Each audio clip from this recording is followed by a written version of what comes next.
جانب اللہ نازل ہونے والی کتاب ہے، اور اس کے اندر ذرے کے برابر بھی شک نہیں ہے۔ اور دوسری بات اس آیت سے یہ معلوم ہوئی کہ قرآن کریم سے ہدایت یا قرآن کریم سے نفع وہ لوگ حاصل کریں گے جن کے دلوں کے اندر اللہ تبارک و تعالیٰ کا خوف بھرا ہوا ہے، وہ ہر وقت اللہ کے عذاب سے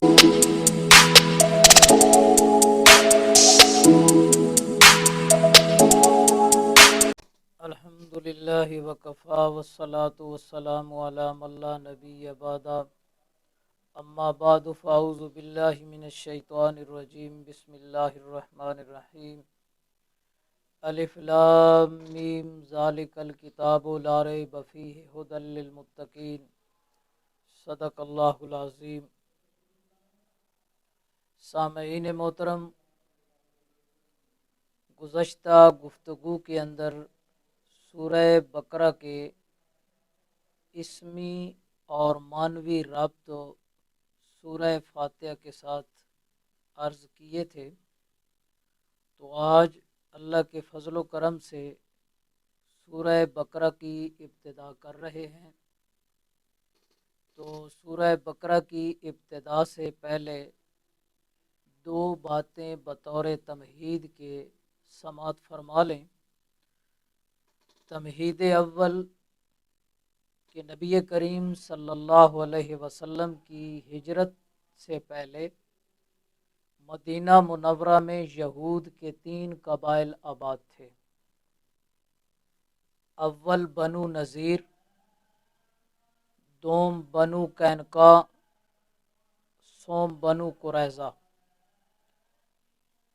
ان تینوں کا اصل وطن تو شام اور فلسطین تھا، مگر ان کے بڑوں نے اپنی کتابوں میں جب یہ پیشن گوئی پڑھی کہ نبی آخر الزمان صلی اللہ علیہ وسلم کی ہجرت گاہ مدینہ منورہ ہوگی، تو وہ قبول حق کے اشتیاق میں، قبول حق کے شوق میں یہ لوگ مدینہ منورہ میں آباد ہو گئے۔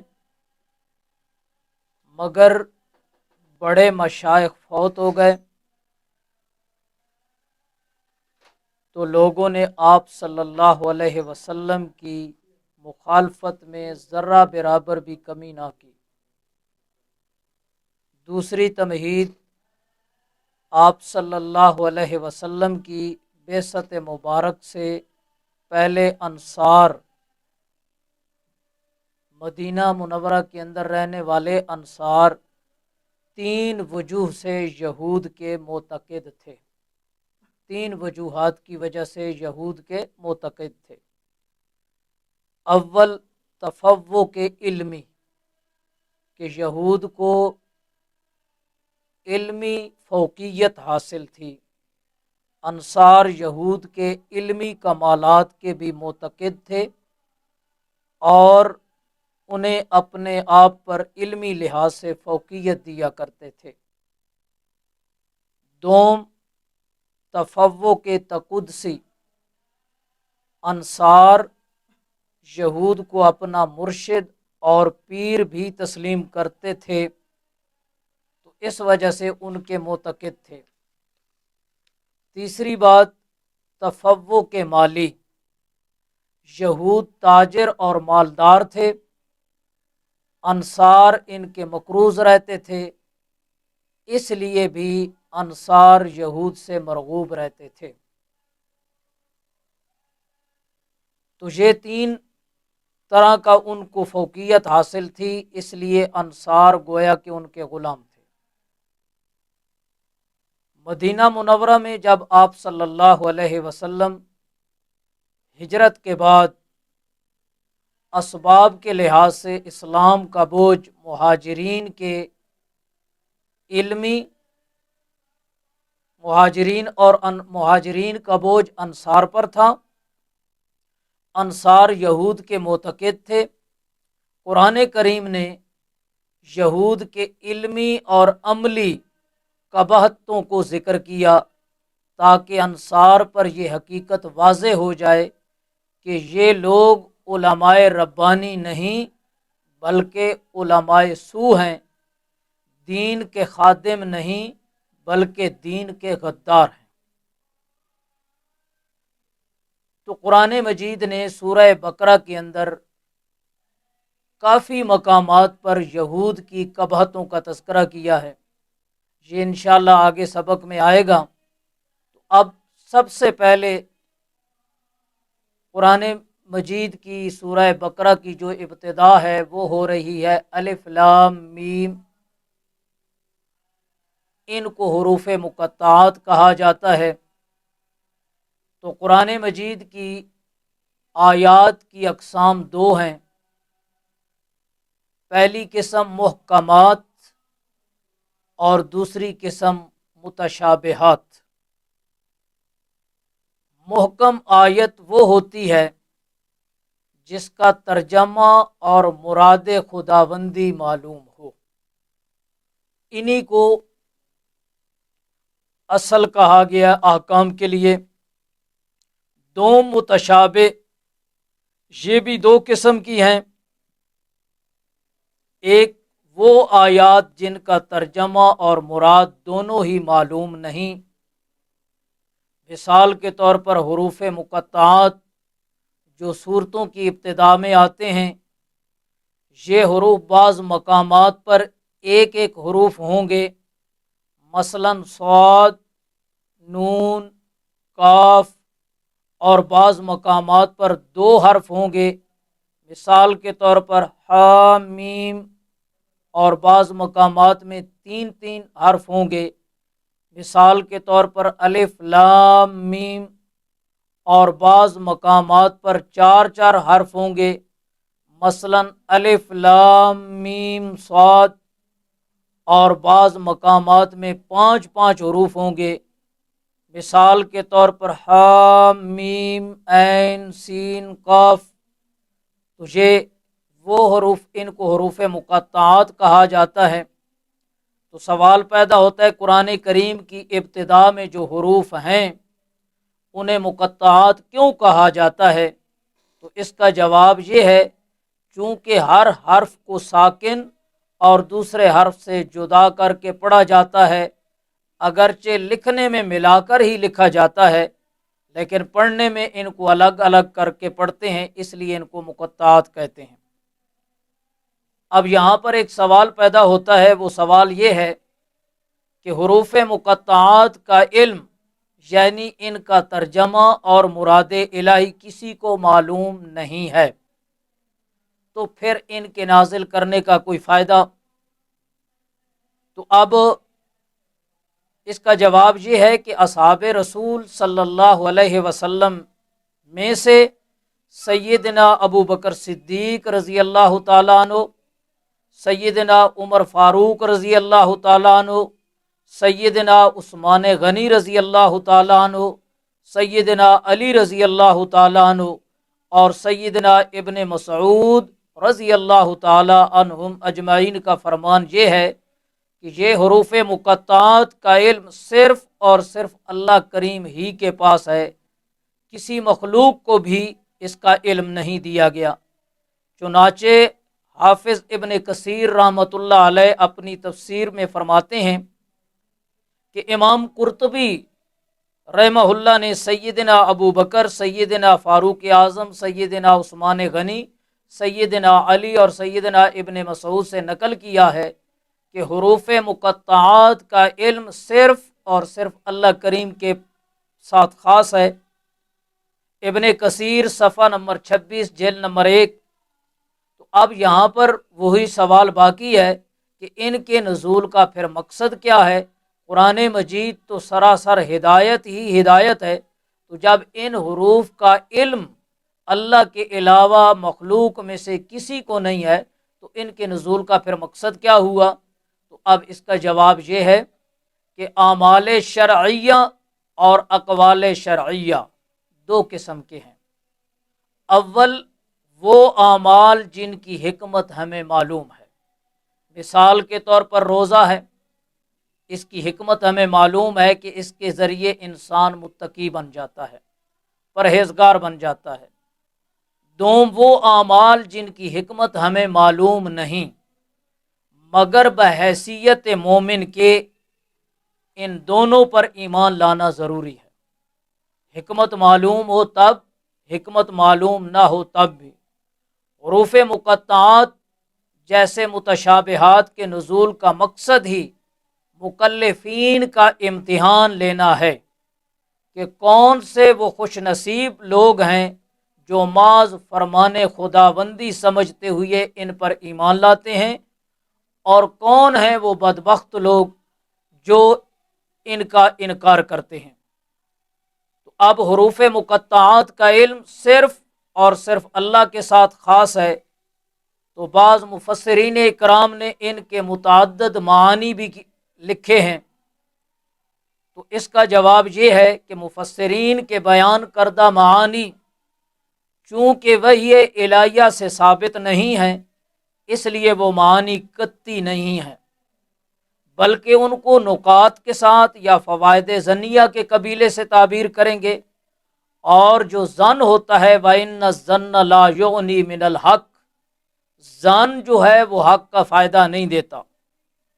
تو دوم وہ مشابہ کی دوسری قسم جن کا ترجمہ معلوم ہے لیکن مراد ان کی مجہول ہے، مراد معلوم نہیں۔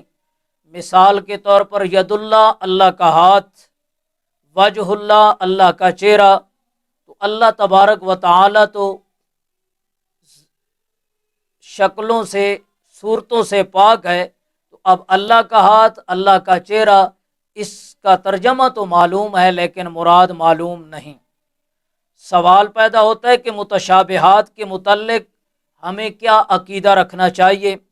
تو اس کا جواب یہ ہے کہ اس کے متعلق علماء میں آپس کے اندر اختلاف ہے، دو جماعتیں ہیں۔ ایک ہے متقدمین کی، ان کا عقیدہ یہ ہے کہ ایمان تو لائیں گے مگر کسی قسم کی تعویل نہیں کریں گے، متشابہات کے اندر کسی قسم کی تعویل نہیں کریں گے بلکہ ان پر ایمان لائیں گے۔ متاخرین علماء فرماتے ہیں کہ متشابہات میں تعویل کی جائے گی اور شریعت کے اصول کے مطابق تعویل ہونی چاہیے۔ اگر شریعت کے موافق تعویل نہیں ہے تو پھر وہ تعویل مردود ہوگی۔ اب اللہ تبارک و تعالی نے پہلی آیت یہ فرمائی ذالک الکتاب لا ریب فیہ، یہ کتاب ہے نہیں ہے شک اس میں، ہدی للمتقین، تو رہنما ہے متقین کے لیے۔ یہ کتاب ہے نہیں ہے شک اس کے من جانب اللہ ہونے میں، من جانب اللہ ہونے میں شک نہیں ہے، اور متقین کے لیے رہنما ہے۔ تو اب اللہ کریم نے ابتدا میں یہ آیت کریمہ بطور تمہید کے ذکر فرمائی ہے، جو کتاب ہم نے تمہیں عطا کی ہے اس کے من جانب اللہ ہونے میں یا نازل ہونے میں ذرے کے برابر بھی شک نہیں، مگر ہدایت ان لوگوں کو ملے گی جن کے دلوں میں اللہ کا ڈر ہوگا، جن کے دلوں میں خوف خداوندی ہوگی، جن کے دل خوف خداوندی سے بھرے ہوئے ہوں گے۔ اب یہاں پر ایک سوال پیدا ہوتا ہے، سوال یہ پیدا ہوتا ہے کہ ذالکا کے ذریعے قرآن کریم کی طرف اشارہ کیا گیا، حالانکہ قرآن کریم تو قریب ہے، ذالکا کا اشارہ تو دور چیز کے لیے ہوتا ہے، تو یہ پھر اشارہ کیسے درست ہوا؟ جواب اس کا یہ ہے کہ یہاں پر بعد مکانی مراد نہیں بلکہ بعد منزلت، علو مرتبت مراد ہے۔ مطلب یہ ہے کہ ذالکہ کے ذریعے قرآن کریم کی بلندی اور منزلت مراد ہے۔ اب سوال پیدا ہوتا ہے کہ اللہ کریم نے قرآن کریم کو ہدن سے تعبیر کیا، جس کا مطلب یہ ہے کہ قرآن کریم خود ہدایت ہے، حالانکہ قرآن کریم خود ہدایت نہیں بلکہ قرآن کریم ہدایت بتانے والی کتاب ہے، ہدایت والا راستہ بتانے والی کتاب ہے، نہ کہ خود ہدایت ہے۔ تو اس کا جواب یہ ہے کہ مبالغتاً قرآن کریم کو ہدایت فرمایا گیا، مطلب یہ ہے کہ قرآن کریم عین ہدایت ہے۔ سوال پیدا ہوتا ہے کہ اللہ کریم نے اس مقام پر فرمایا یہ کتاب متقین کے لیے ہدایت ہے، حالانکہ دوسرے مقامات میں اللہ کریم نے اعلان فرمایا یہ کتاب تمام لوگوں کی ہدایت کا ذریعہ ہے۔ تو جواب اس کا یہ ہے کہ متقین سے مراد وہ لوگ ہیں جن کے قلوب میں اللہ کا ڈر ہو، مطلب یہ ہے ان لوگوں کو ہدایت ملے گی جن کے دلوں کے اندر خوف خداوندی بھری ہوئی ہوگی، وہ خوف خداوندی رکھتے ہوں گے تو ان کو قرآن مجید سے ہدایت ملے گی۔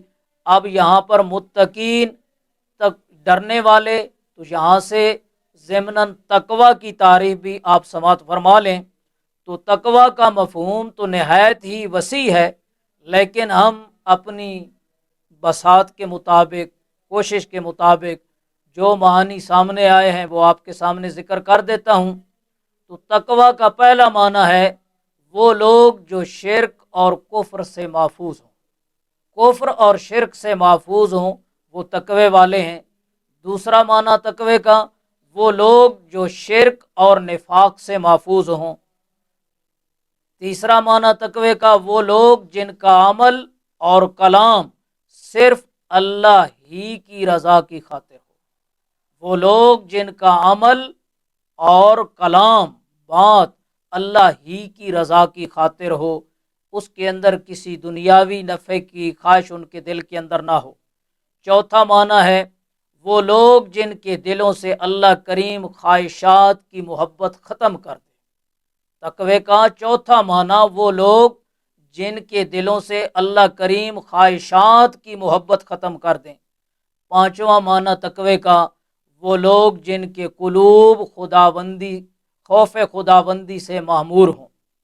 چھٹا معنی وہ لوگ کہ حرام کے خوف سے بہت سی حلال چیزوں سے بھی دور رہتے ہیں، بہت سی حلال چیزوں سے بھی دور رہتے ہیں۔ تو تقوی کے 3 درجے ہیں۔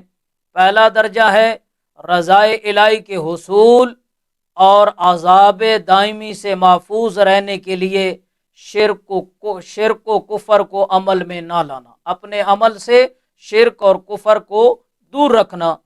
دوسرا درجہ ہے ہر قسم کے گناہ و کبیرہ اور صغیرہ سے بچنا۔ اور تقوی کا تیسرا درجہ یہ ہے کہ اللہ کریم کی ذات کے بغیر کسی کا بھی خیال دل میں نہ آئے، ہر قسم کے خطرات و خیالات سے آئینہ دل کو صاف کر کے ہمہ تن جمال جہاں آرام محو اور مشغول ہو جائے۔ تو یہ تقوی کا تیسرا درجہ ہے۔ یہ اکثر اللہ کے انبیاء کو حاصل ہوتا ہے، اللہ کے ولیوں کو حاصل ہوتا ہے۔ تو عام مومنین اگر ہر قسم کے گناہ کبیرہ صغیرہ سے بچ جائیں وہ بھی متقی ہے، جو کفر و شرک سے بچ گیا وہ بھی متقی ہے۔ تو اب اس آیت کریمہ کا خلاصہ یہ نکلا کہ اس آیت کریمہ کے اندر یہ بتایا گیا کہ قرآن کریم کسی بشر کا کلام نہیں ہے، قرآن کریم کسی کا گھڑا ہوا کلام نہیں ہے، کسی کا بنایا ہوا کلام نہیں ہے، نہ بشر کا کلام ہے، نہ کسی فرشتے کا ہے، نہ کسی جن کا ہے، بلکہ یہ قرآن کریم من جانب اللہ نازل ہونے والی کتاب ہے، اور اس کے اندر ذرے کے برابر بھی شک نہیں ہے۔ اور دوسری بات اس آیت سے یہ معلوم ہوئی کہ قرآن کریم سے ہدایت یا قرآن کریم سے نفع وہ لوگ حاصل کریں گے جن کے دلوں کے اندر اللہ تبارک و تعالیٰ کا خوف بھرا ہوا ہے، وہ ہر وقت اللہ کے عذاب سے ڈرتے رہتے ہیں، ہر وقت اللہ کی ناراضگی سے ڈرتے رہتے ہیں، اور ایسے کاموں سے دور رہتے ہیں جو کام اللہ کی ناراضگی کا سبب بنتے ہیں۔ دعا ہے کہ اللہ تبارک و تعالی ہمیں اس کے اوپر عمل کرنے کی توفیق عطا فرمائے، اور ہمارے دلوں کے اندر بھی اللہ کا خوف آ جائے، ڈر آ جائے، تاکہ ہم بھی کامیاب و کامران ہو سکیں۔ وما علینا الا البلاغ۔